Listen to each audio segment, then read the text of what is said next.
welcome to the second lecture in the history of Rome for the Teaching Company.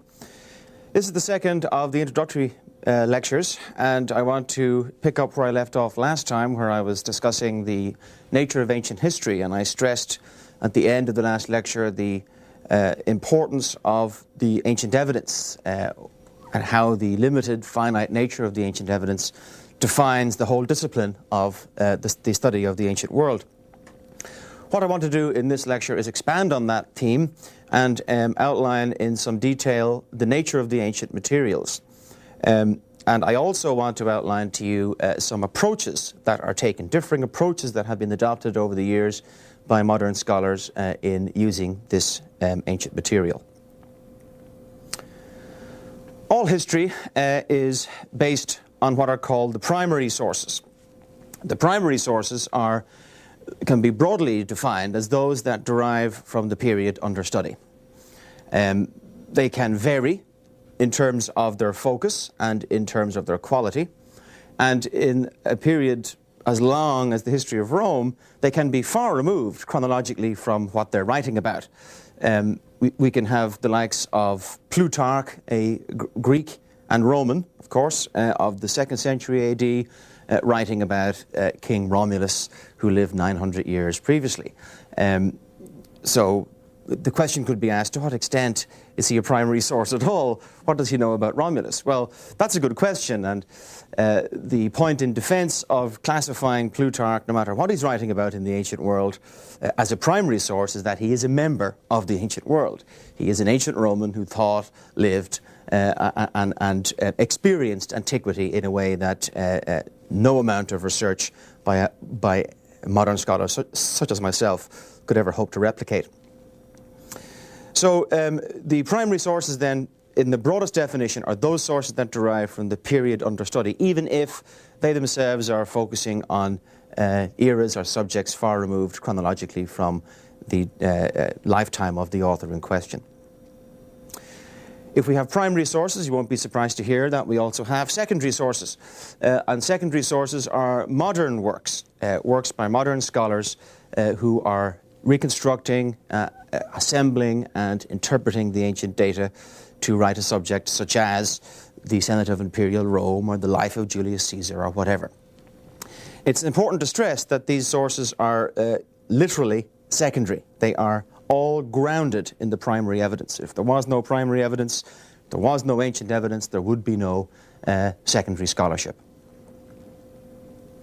Before looking at the nature of the primary sources, I believe it's important to assess quickly some of the differing approaches that have been taken to interpreting the ancient data over the years. Looking particularly at history writing, the writing of ancient history as an art, or as some might argue, as a science. In its original form, history writing was really more an act of literature. This is how it was for the ancients themselves. They were concerned, of course, to find out the truth about the past, about their own past and the past of whoever they were studying. But their works of history were really works of literature. And this tradition was very long-lived, up to and including, I would suggest, Edward Gibbon's The Decline and Fall of the Roman Empire, which can be studied as much today as a work of literature, as a work of history. It is a good work of history, but it's very literary in its approach. In the course of the 19th century, especially in Germany, history became more scientific, and I use quotation marks there, because there's a big question as to whether history is scientific at all, or whether it's just an art form. But in the 19th century, certainly historians, especially historians of Rome and the classical past, began to take a more scientific approach to the study of the past. And there broadly emerged an approach which has been called positivism. Positivism is the assembling of every available piece of ancient data about the subject under study. And in fact, it's no coincidence that it's at this very period in the 19th century that the great collections of, say, Latin inscriptions began. Some of them are still ongoing. The assembling of every Latin inscription that we know about has been published gradually over the years since the 19th century. Why? Because the positivists demand that all the evidence be readily available and be at hand. Their job is to assemble every piece of data concerning the subject that they want to study, and then presenting that in gargantuan footnotes usually, along with their various interpretations and the interpretations of other scholars with whom they're disputing or agreeing or whatever the case may be. But the positivist view is fundamentally this. We cannot step beyond the boundaries of the ancient evidence. If we revert to our model of the palace at Versailles, all we can write about is what we can see. If there are wings of the ancient past, if there are wings of the palace of the ancient past that we can't see, then we can't see them. We have to accept that and move on. And positivism was extremely successful in establishing an awful lot of fundamental information about the ancient past, especially when it was focused on the things that the ancient sources are interested in, namely politics and military matters. As long as you were studying the wars of the Romans or the development of the Roman Republic, you had lots of information available to you. And so the positivistic exercise was very successful for many years, for many decades, and in fact, in some quarters, is still ongoing. However, in the 20th century, and particularly since World War II, a new branch of history emerged, and it can't really be classified in any simple way, so I've just termed it new history. The new history was concerned with writing history from the bottom up. The new history said, if there was a Roman Empire, and we've been looking at the politics and military endeavours of the Romans, we're looking at a minute fraction of the population of the Roman Empire. What's everyone else doing? What are the farmers doing? What's the life of the slave like? What about the woman who's kept indoors? Okay, what about the marginalised brigands, for instance, of Roman society? What about the people who the ancient sources don't write about directly, but who show up from time to time? They're alluded to, they show up in anecdotes, or sometimes they're just assumed to exist, and they may be just assumed to be present in the room. For instance, a slave is assumed to be there at an ancient description of, say, a dinner party. Well, what was the dinner party like from the slaves' perspectives rather than from the people who were eating the food? This is the sort of question that the new historians, the historians from the bottom up, like to ask. When they came across to try and investigate these subjects, well, lo and behold, they didn't have much evidence, because the ancients only wrote about what interested the upper classes, which, as we'll see, is where most of the literature for the ancient world derived from. So what did they do? Well, they fill out the picture. They say, if we can't see whole wings of the Palace of Versailles, let's look at other palaces that we do know about and try and extrapolate. Let's look at comparative data. For instance, if we're studying slaving societies, what do other slaves in other societies feel about their condition? If we've nothing from the ancient Roman slave actually written down, what do other slaves think? We have information from the antebellum South, from slaves in Brazil and so forth. Let's use that. They use sociological and social scientific theory to fill out the picture. Anthropological theory, anthropological analysis of cultures and societies to help fill out the gaps in the ancient evidence. This approach has been extremely successful, and I'd like to read you a quote from one of its best proponents, although he wasn't an ancient historian. He was an historian of modern England, but writes, I think, the best single sentence that summarises this approach of history from the bottom up and the whole thesis of it. I refer to E.P. Thompson, a writer of British history, who in his classic historical work, The Making of the English Working Class, published in 1968, writes, quote, I am seeking to rescue the poor stockinger, the Luddite cropper, the obsolete handloom weaver, the utopian artisan, and even the deluded follower of Joanna Southcott from the enormous condescension of posterity. And this is the attitude of the new historian summarized in a nutshell. You could say, I am seeking to rescue the slave, the freedman, the brigand, the poor smallholder of the Roman Republic from the enormous condescension of posterity. The exact same mentality is applied in the study of the ancient past for the new historians who focus on antiquity. So we have positivists, we have the new historians, or history from the bottom up, if you like. The most recent and most controversial approach is that adopted by postmodernists. The postmodernist movement, as far as history is concerned, really stems out of a literary critical approach, which emphasizes the nature of the text above everything. It denies the ability of the reader to reconstruct authorial intent, and emphasizes only the reader's interpretation of any given text. Be that text the back of a matchbox or Leo Tolstoy's War and Peace, doesn't matter. It's what the reader draws out of the text that's important. This is a literary critical approach, and since history is a text-based discipline, you can imagine it has severe ramifications for the study of the past.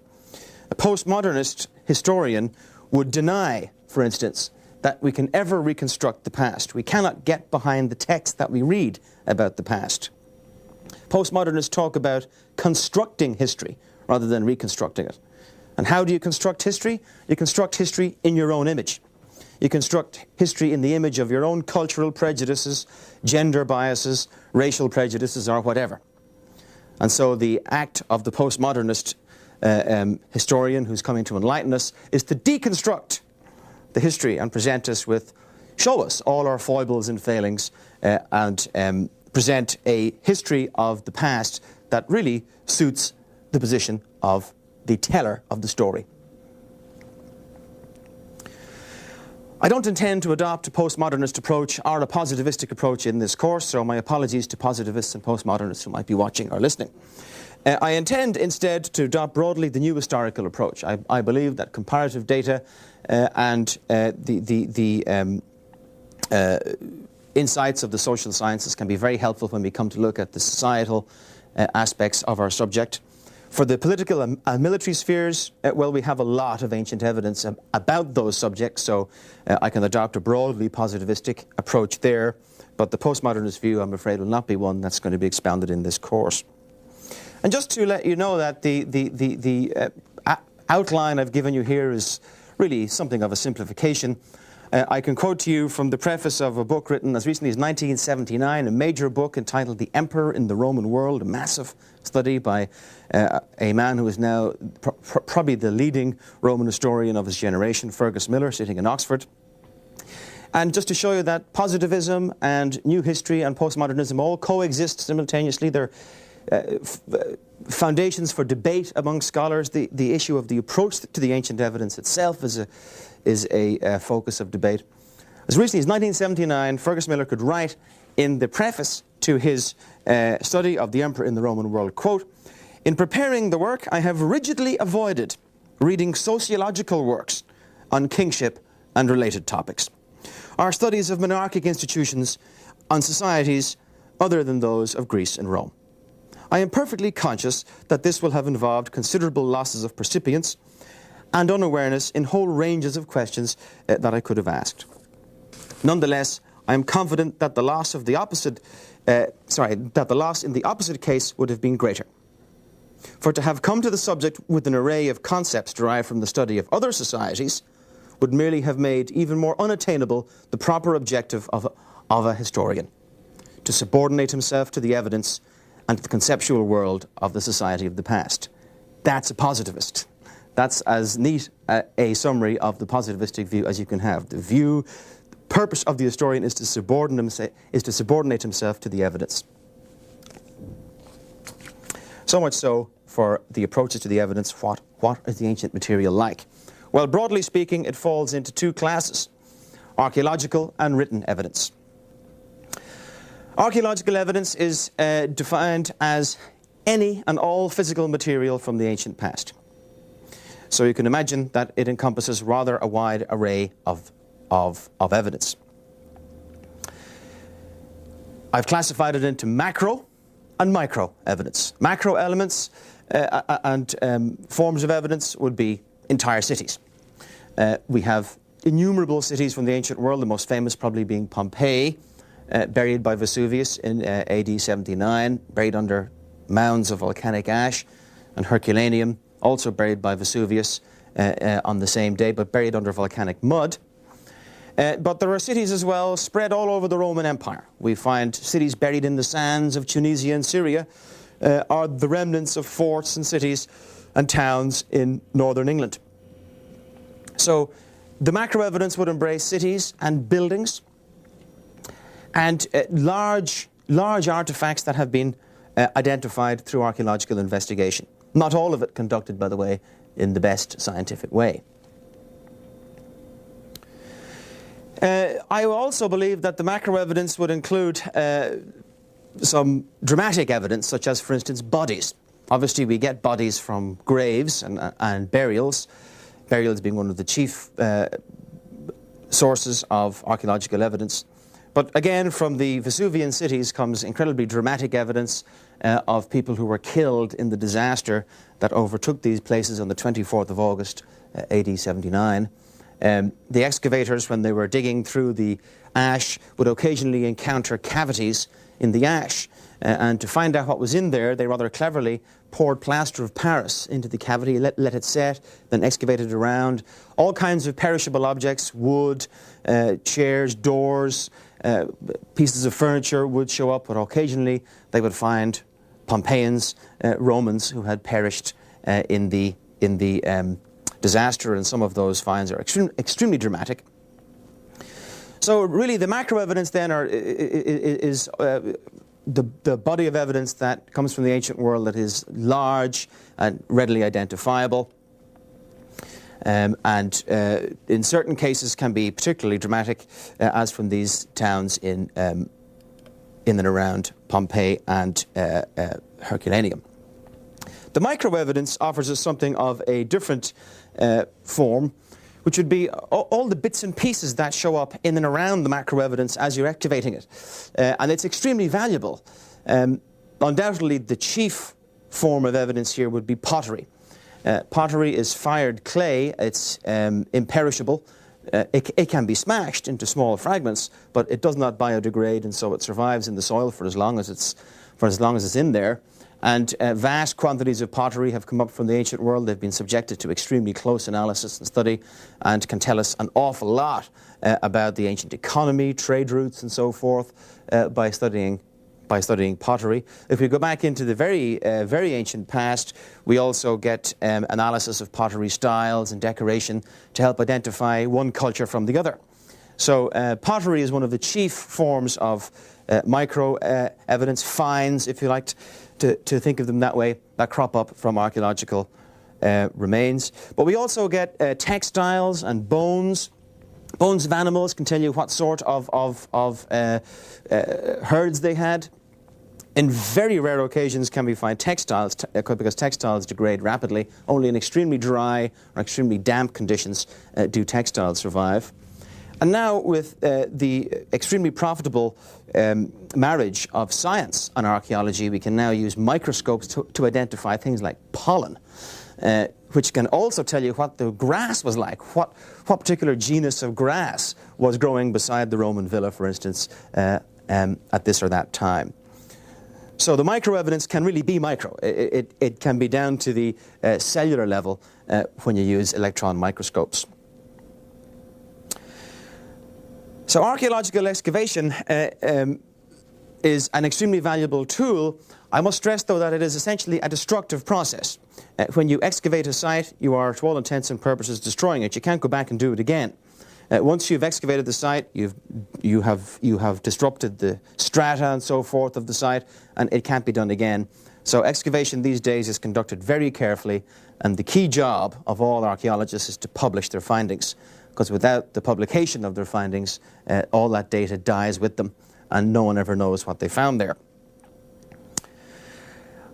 Archaeological evidence is incredibly useful for identifying what the physical environment of the ancient world was like, but its chief drawback is that it is mute.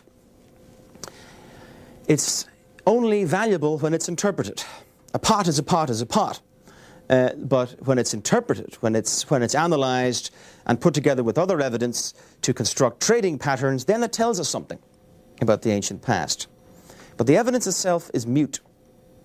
And as I like to say, if you excavate a Roman villa, that's well and good. We can look at the ground plan of the villa, identify the bathing rooms, the dining rooms, and the sleeping cubicles and so forth.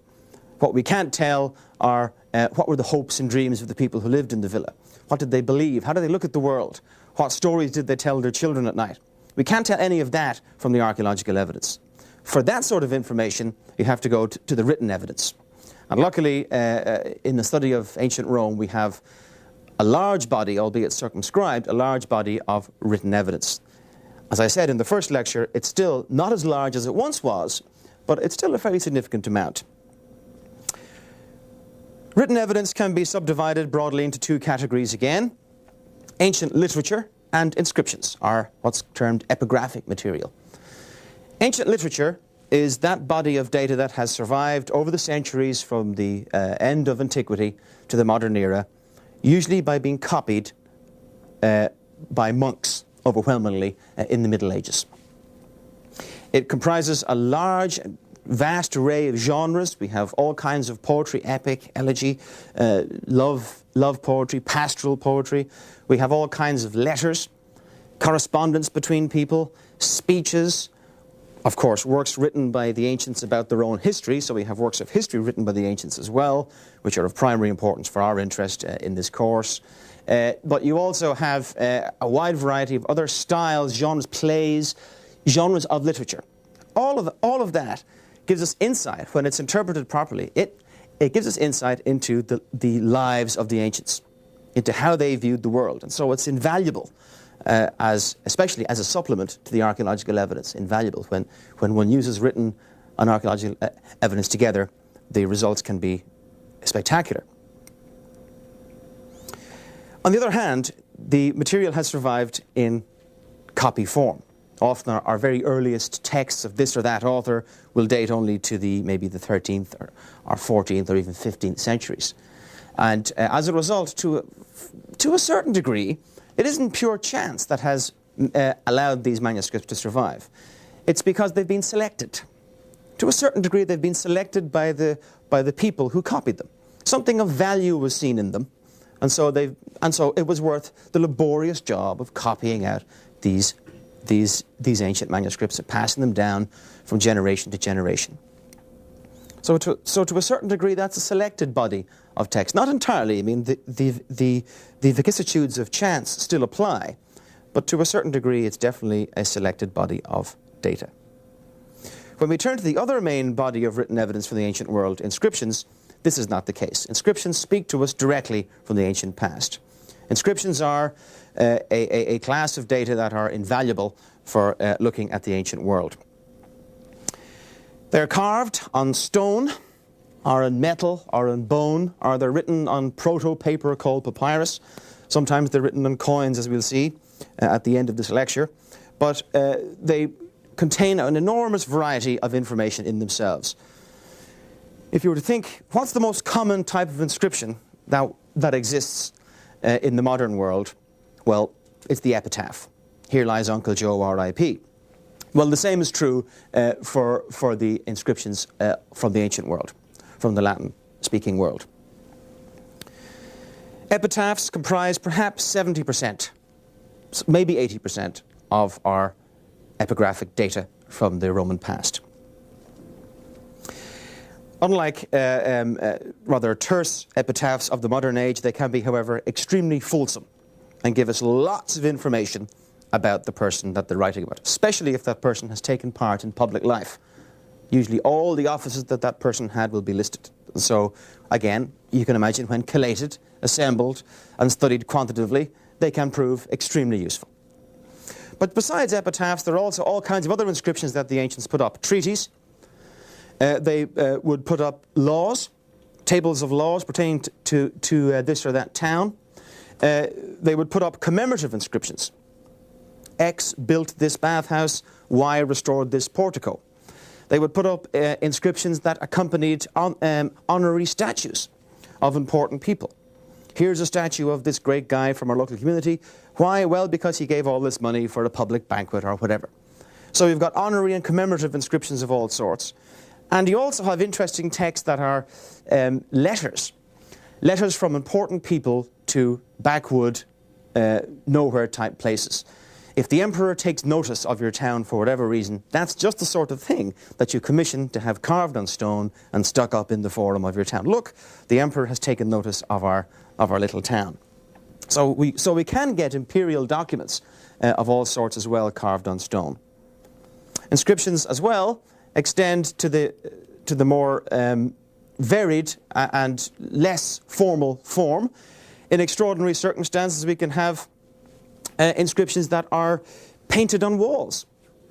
Inscriptions that are either pieces of graffiti, and there are some of them I could quote, but they're actually unquotable, because just like modern bathroom graffiti, they aren't the subtlest of messages. But also from Pompeii, a very interesting body of data that we wouldn't have otherwise really surmised existed, are local election notices. The equivalent of our election posters painted on the walls outside houses. Vote for this guy for the local mayorship, because he's a good guy. And then and what I find a very amusing one, a real sign of how these inscriptions can tell you that the Romans were people too, you have anti-election notices. The thieves of Pompeii recommend that you vote for this guy, because we know him to be efficient at his job. Unlike the literary material, inscriptions speak to us directly from the past. They have not been selected, they have not been copied, they turn up often in archaeological finds. Sometimes they've been reused. You can find them built into later walls. Sometimes they were reused even in the ancient past. If a later culture came through and wanted to build a fort, and there was a Roman town nearby, well, why go quarry all the stone? You have a Roman town, just take the stone down, and often some of those stones can be inscribed, and you'll go along and you'll find an inscription built into a medieval wall or into a medieval church or cathedral. Very, very, very striking evidence. That is, striking for the continuity between the ancient and the medieval world. But inscriptions can be found in all sorts of contexts, not just dug up in scientific archaeological excavation. The ancient written evidence, however, does have its limitations. In the case of literature, it's all written by men. It's all written by men who lived mostly in Rome, and think of the size of the empire. And it's all written by men who came from a certain class. No male slaves wrote anything that we have that has survived. And very, very few women. What's more, it's mostly written between the period 200 BC and AD 200. Most Roman literature falls within that chronological bracket. So it's a very focused body of material that addresses the interests of upper class males living in Rome in this 400-year period. Inscriptions likewise are largely formulaic, while epitaphs and laws and election notices can be all very informative. They're nonetheless a certain style of evidence. They're a certain class of material. They tend to use the same sort of language again and again and again. An honorary inscription commemorating the erection of a building will have the same sort of formulae again and again, whether it's found in Syria or whether it's found in Scotland or whether it's found in France or Germany. You have the same sort of data. It's not like you're suddenly going to find an inscription that is the life story of the Emperor Claudius carved on stone. That's not what's going to turn up. So again, it's limited. It's valuable, but it's limited. I want to close with two odd types of ancient evidence that are in a class really unto themselves, and that would be coins and papyrus. Coins, especially Roman imperial coins, are the model for our modern coins. They had on one side the head of the ruler, usually with an inscription around the side of the head saying what a great guy he was, identifying him in all his titles, and so they can be dated very precisely. And on the other side, on the side opposite the head, they would often have propaganda messages, usually saying what a wonderful place the Roman Empire is to live in, and what a good job Emperor X is doing of ruling it. So coins are sort of quasi-archaeological, quasi-written material all at once. They can be studied as archaeological artifacts in and of themselves, or they can be read as texts. And papyrus is an even odder form of data, which derives from extremely dry or extremely wet conditions. It's the form of ancient paper, really, written in ink. Probably the most famous collection of papyri being the Dead Sea Scrolls from the ancient past, a rather unique find. But again, a very rare form of evidence and demanding a high degree of specialized skill in reading them. So that's the value, and that's the body of ancient material, wide-ranging, broad but nonetheless limited and always open to varying interpretation.